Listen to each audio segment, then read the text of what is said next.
How to fix laptop lagging after we unplug the charger in Windows 10 or 11.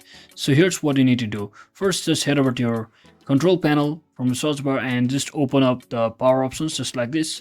So once you open up the power options, just click on this change plan setting under balanced option and click on this change advanced power settings. So once you land on over here, just scroll down and click on this power processor power management. So just enlarge it and head over to maximum processor state and make sure you have changed the on battery option to 90, around 90% if it's on other. So click on apply, click on OK, and once again come over to this advanced settings just like this, and once again open the process power management and click on system cooling policy this time and change from passive to active on battery. So it will increase the performance, and click on apply and click on OK. So that is exactly how we do it, guys. I hope this video was helpful. If it was, don't forget to like and subscribe to the channel. See you on the next one.